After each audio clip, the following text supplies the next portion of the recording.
আসসালামু আলাইকুম। কেমন আছেন সবাই? আই হোপ সবাই ভালো এবং সুস্থ আছেন। সকলের সুস্বাস্থ্য কামনা করেই কিন্তু আজকের ভিডিওটা শুরু করেছি। আশা করি আজকের ভিডিওটি আপনাদের কাছে অনেক অনেক ভালো লাগবে। আমি আমার ভিডিওর মাধ্যমে আপনাদের সাথে সবসময় অল্প ইনকামে কিভাবে সঞ্চয় করা যায় সেটাই তুলে ধরার চেষ্টা করি। তো আজকে আমি আপনাদের সাথে শেয়ার করব অল্প ইনকামে অল্প খরচে সংসার চালিয়ে কিভাবে আপনারা সঞ্চয় করবেন। আমি আমার বাস্তব জীবনের কথা কিন্তু প্রতিটি ভিডিওতে তুলে ধরার চেষ্টা করি। আশা করি আজকের ভিডিওটি আপনাদের কাছে অনেক অনেক ভালো লাগবে। যারা মধ্যবিত্ত সংসারে আছি, আমাদের অনেক সময় দেখা যায় সংসার চালাতে অনেকটাই কষ্ট হয়ে যায়। স্বামীর ইনকাম যতটুকুন আছে এই টাকা দিয়ে কিন্তু সংসার চালানো, সেই সাথে বাচ্চাদের লেখাপড়া, সেই সাথে নিজের ছোটোখাটো কিছু চাহিদা থাকে, চাইলেও কিন্তু আমরা নিজের চাহিদাগুলো পূরণ করতে পারি না। এছাড়া দেখা যায় সংসার জীবনে কিন্তু নানা ধরনের সমস্যা হয়ে থাকে। অনেক সময় দেখবেন সংসারে টানাপোড়া থাকলে সঞ্চয় করা কিন্তু কখনোই হয়ে ওঠে না। আমি আজকে আপনাদের সাথে অল্প ইনকামে সংসার চালিয়ে কিভাবে সঞ্চয় করা যায় এর দারুণ 4টি উপায় আমি আপনাদের সাথে শেয়ার করব। আশা করি আপনাদের কাছে ভীষণ ভালো লাগবে। তো যাই হোক, দেখতেই পাচ্ছেন এটা হচ্ছে ফুল গাছ, জবা ফুল। ফুল কিন্তু সবাই ভালোবাসে, আমিও কিন্তু ভীষণ ভালোবাসি। আর এই যে জবা ফুলের কিন্তু অনেক উপকারিতা রয়েছে। বিশেষ করে চুলের জন্য সবচেয়ে বেশি ভালো হয় আমার কাছে মনে হয়। এর পাতা এবং ফুল দুটোই কিন্তু বেশ উপকারী। আমি কিন্তু মাঝে মাঝে এর পাতা এবং ফুল মেহেদির সাথে মিক্স করে বেটে তারপরে কিন্তু মাথায় দিয়ে থাকি। মাথায় দেওয়ার পর চুলগুলো দেখা যায় অনেকটাই সিল্কি থাকে, অনেকটাই শাইনিং শাইনিং ভাব চলে আসে। ভীষণ ভালো লাগে কিন্তু। তো চলে আসি মূল কথায়। প্রথম যে উপায়টির কথা বলবো সেটি হলো নিজের বাড়িতে যদি ফাঁকা জায়গা থাকে সেখানে টুকটাক সবজি গাছ রোপণ করা। এই যে দেখতেই পাচ্ছেন, আমি কিন্তু আমার বাড়িতে সবজি গাছ রোপণ করি। এটা কিন্তু আমাদের সংসারে খুবই দরকারি একটা জিনিস। আর বর্তমান বাজারে দেখতেই পাচ্ছেন সবজির কিন্তু প্রচুর দাম।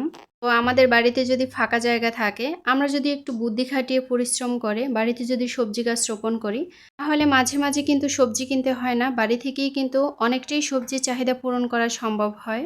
এই যে মাঝে মাঝে যদি সবজি কিনতে গেলে আমাদের টুকিটাকি টাকা খরচ হতো, সেই টাকাটা যদি আমরা সংসার খরচ থেকে বাঁচাতে পারি তাহলে কিন্তু অনেক টাকাই আমরা সঞ্চয় করতে পারি।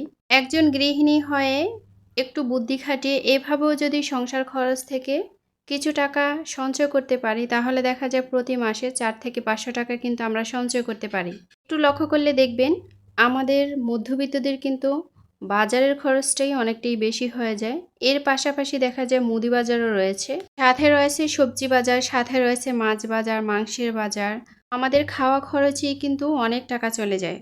এর জন্য আমরা গৃহিণীরা যদি একটু বুদ্ধি খাটিয়ে ফাঁকা জায়গাতে এভাবে সবজি গাছ রোপণ করি তাহলে কিন্তু আমাদের মাঝে মাঝে সবজি কিনতে হয় না, আমরা বাড়ি থেকেই কিন্তু অনেকটাই সবজির চাহিদা পূরণ করতে পারি।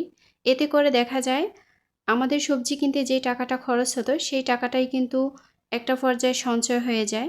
2 নম্বরে যে উপায়টির কথা বলবো সেটা হলো মাছ মাংস কম খেয়ে একটু সবজি খাওয়া ভালো। বর্তমানে মাছ মাংসের দাম কিন্তু প্রচুর বেড়েছে, তো আমাদের খাওয়া তো আর বন্ধ করা যাবে না, তাই না?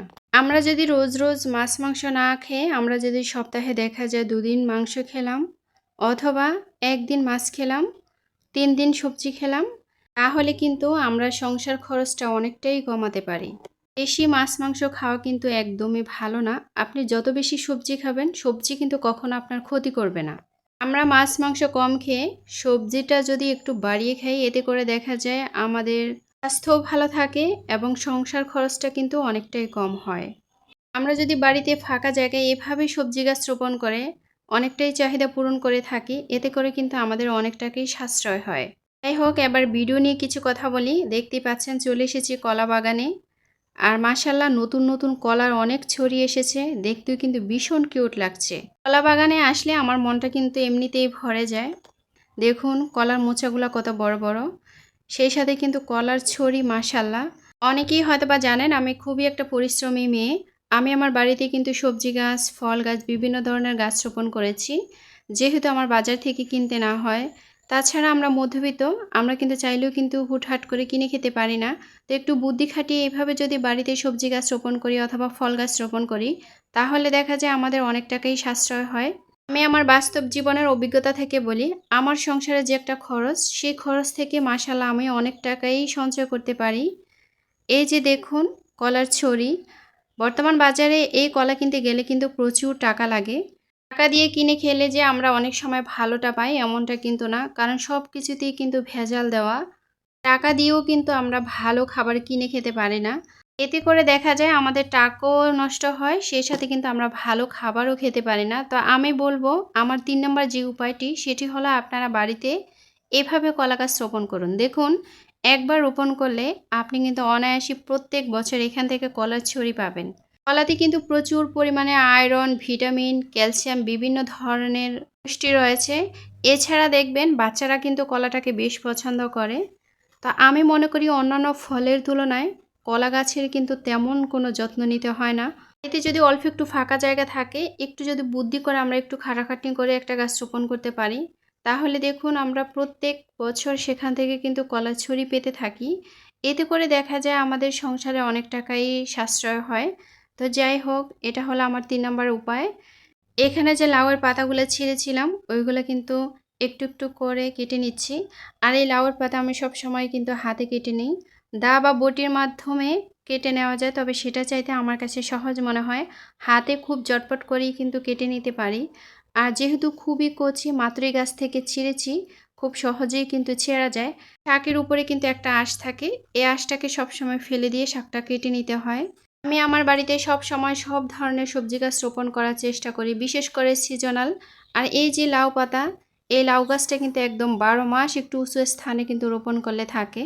আমরা যদি স্বামীর ইনকামের পাশাপাশি প্রত্যেকটা নারী একটু বুদ্ধি খাটিয়ে এভাবে বাড়িতে ফাঁকা জায়গাতে সবজি গাছ রোপণ করি, তাহলে আমাদের কিন্তু সংসার জীবনে অনেকটাই ভালো হয়। সেই সাথে কিন্তু আমরা অনেক টাকাই সঞ্চয় করতে পারি। এভাবে করে চাইলে কিন্তু প্রতি মাসে আমরা ৩ থেকে ৫,০০০ টাকা সঞ্চয় করতে পারি। অনেকে আমাকে প্রশ্ন করেন যে আপু, আমার স্বামীর ইনকাম তো খুবই অল্প, আমি সংসার জীবনে কোনো প্রকারেই কিন্তু সঞ্চয় করতে পারি না। আমি বলবো আপনি চাইলে কিন্তু এই উপায়টা খুব সহজেই করতে পারেন। দেখুন এটার মাধ্যমে আপনি প্রতি মাসে কমপক্ষে ৩ থেকে ৫,০০০ টাকা সঞ্চয় করতে পারবেন। প্রতি মাসে যদি আপনি ৩ থেকে ৫,০০০ টাকা সঞ্চয় করেন, তাহলে ১২ মাসে দেখেন আপনি কিন্তু লক্ষ টাকার কাছাকাছি সঞ্চয় করতে পারেন। প্রত্যেক বছর যদি আপনি লক্ষ টাকা সঞ্চয় করেন, এভাবে করে কিন্তু ২ বছর বা ৩ বছর বা ৫ বছর যদি আপনি সঞ্চয় করেন, তাহলে কিন্তু বিগ বাজেটের একটা সঞ্চয় হয়ে যায়। চাইলে কিন্তু এটা দিয়ে আমরা অনেক কিছু করতে পারি। সংসার জীবনে অনেক নারী কিন্তু সংসার গুছাতে গিয়ে অনেকটাই ক্লান্ত হয়ে যায়। আবার অনেক নারী দেখি যে সংসারের পাশাপাশি নানা ধরনের বিজনেস করে থাকে। আমি বলবো একটু পরিশ্রম করে বুদ্ধি খাটিয়ে আমরা যদি এভাবে বাড়িতে সবজি গাছ রোপণ করি, তাহলে কিন্তু আমরা সংসার জীবনে অনেকটাই ভালো থাকি। নিজেরও দেখা যায় অনেক সময় অনেক কিছু কিনতে ইচ্ছে হয়, তখন কিন্তু চাইলে এই সঞ্চয় টাকা দিয়ে নিজের চাহিদাগুলো পূরণ করতে পারি। ৪ নম্বরে যে টিপসটির কথা শেয়ার করব সেটা হলো জ্বালানি। বর্তমান বাজারে কিন্তু গ্যাসের দাম প্রচুর রয়েছে। আমরা যদি একটু কষ্ট করে মাটির চুলায় রান্না করি, এতে করেও কিন্তু আমরা খুবই হেলদি খাবার খেতে পারি। সেই সাথে কিন্তু আমাদের অনেক টাকাই সাশ্রয় হয়। দেখুন খড়ি বা লাকড়ি দিয়ে রান্না করলে যদিও আমাদের একটু কষ্ট হয়, এতে করে দেখা যায় আমরা হেলদি খাবারও খেতে পারি, সেই সাথে অনেক টাকাই সাশ্রয় হয়। প্রত্যেকটা মানুষের জীবনে মানুষ কিন্তু কষ্ট করেই উপরে ওঠে। একটু একটু করেই কিন্তু মানুষ বড় একটা জায়গায় গিয়ে দাঁড়ায়। তো যেই কথা সেই কাজ, লাউয়ের ডগা তুলেছিলাম মূলত খিচুড়ি রান্না করার জন্য। আমি কিন্তু খিচুড়ি রান্নাটা বেশ পছন্দ করি, বিশেষ করে লেটকা খিচুড়ি। লাউয়ের কচি ডগা দিয়ে যদি এভাবে লেটকা খিচুড়ি রান্না করা হয়, খেতে কিন্তু বেশ ভালো লাগে। তো আমি কিন্তু মাঝে মাঝে এটা করে থাকি। এর পাশাপাশি দেখতেই পাচ্ছেন এখানে কিছু আমড়া কেটে নিয়েছি খাওয়ার জন্য। আমি যখনই রান্নাঘরে রান্না করি এর পাশাপাশি কিন্তু টক জাতীয় কোনো খাবার রাখি। তো আমড়ার তো এখন সিজন, আলহামদুলিল্লাহ আমাদের বাড়িতেই কিন্তু আমড়া গাছ রয়েছে। তো মাঝে মাঝে কিন্তু এভাবে খেয়ে থাকি। এখনও কিন্তু ভিতরের বোড়াটা শক্ত হয়নি, যার কারণে খেতে কিন্তু খুবই ভালো লাগে। তবে এভাবে খেতেও ভালো লাগে, এর পাশাপাশি আমি গ্রেটার দিয়ে মিহি করে খাই, সেটাও ভালো লাগে। তো যখন যেটা ইচ্ছা সেটাই কিন্তু করে থাকি। আমার আমড়া খাওয়া দেখে নিচে অনেকের জিভে জল চলে আসবে। তো সবাই ভালো থাকবেন, টাটা।